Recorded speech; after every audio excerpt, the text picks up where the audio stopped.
Hey there, you know what time it is. It's time for another episode of DEprAveD. And who are we talking about today? Well, the Black Widow. That's what we're talking about. Don't think for 1 second that you know what you think you know about this woman, this mother, this girlfriend, this wife. Oh, she's quite the character. Let's get right in it.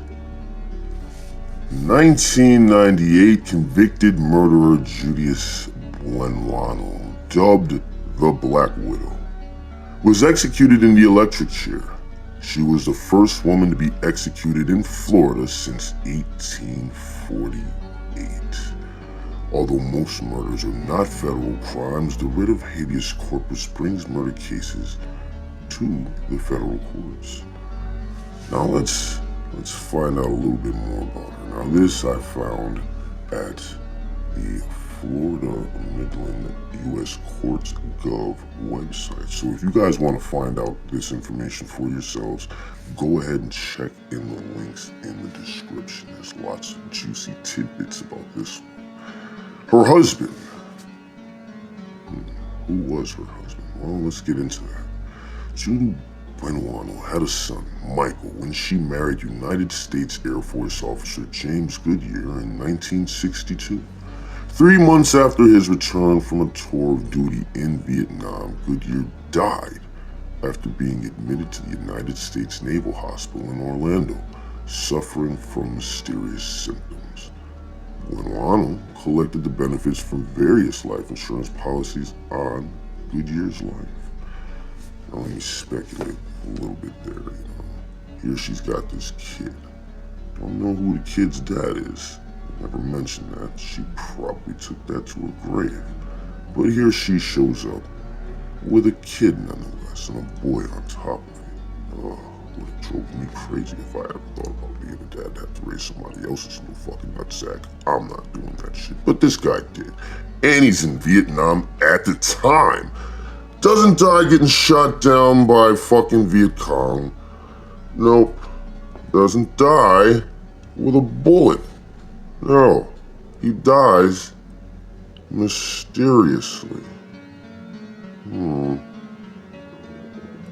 Now, by 1972, Judy Buenoano had a new boyfriend, Joe Morris.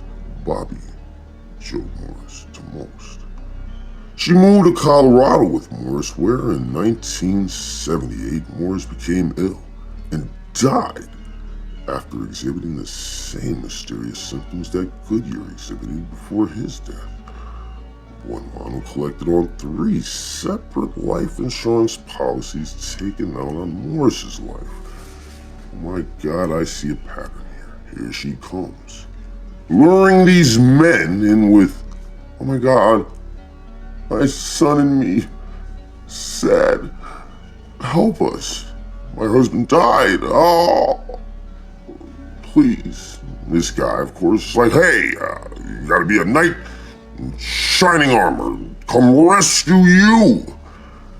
Only to find himself laying in a hospital bed, knowing, I'm pretty sure in those last few moments of his life, he looked up at that bitch and was like, you fucking bitch.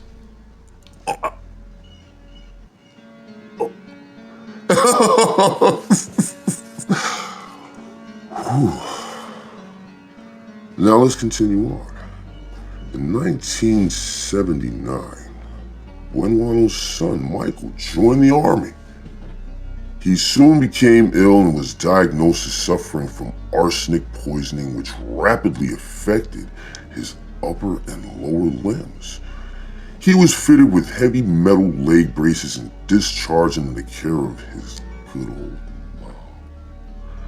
Shortly thereafter, heavy leg braces and all, Buenoano took Michael canoeing on the East River. Let's go. The canoe capsized and Michael, weighed down by his heavy braces, drowned.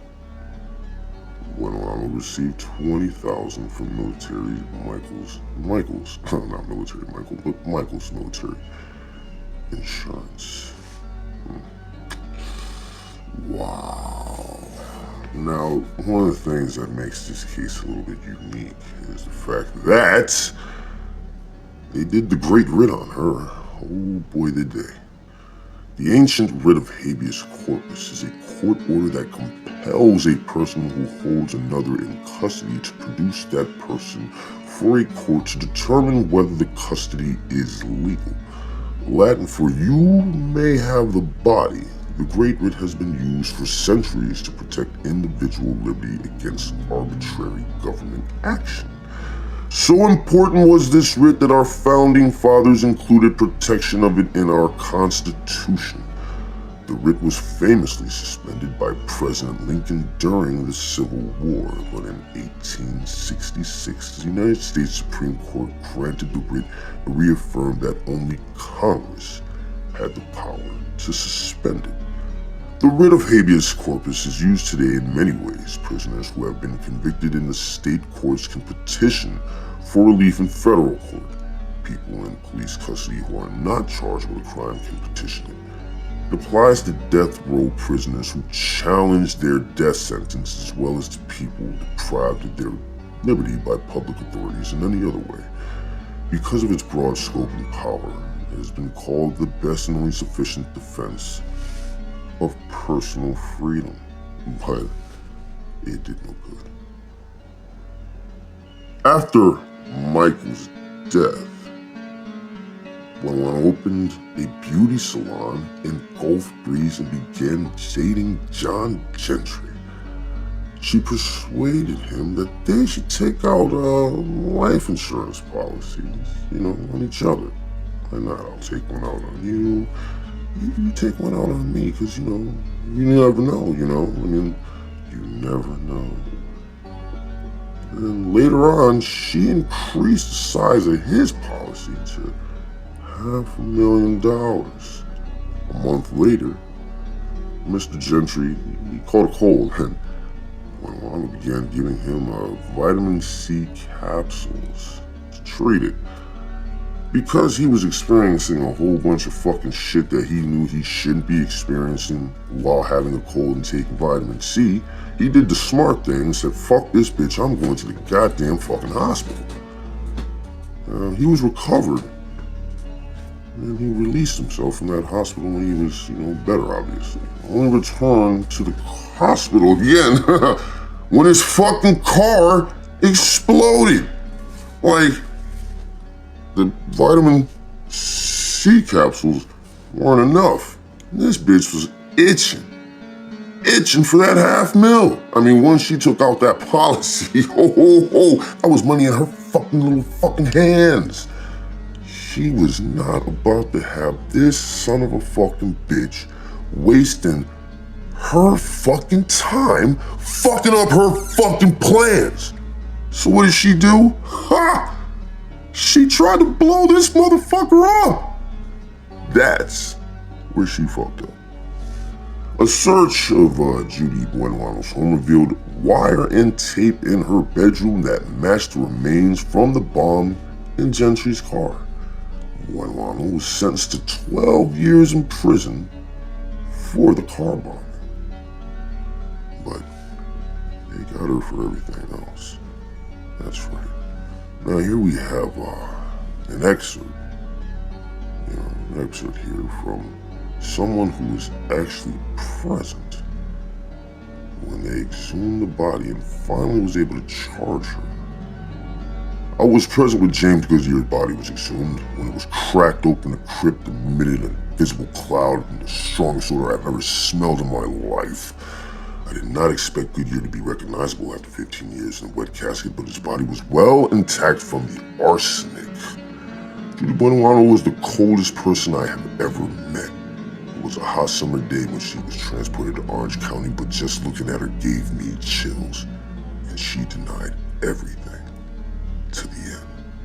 And when they executed her, she had no words.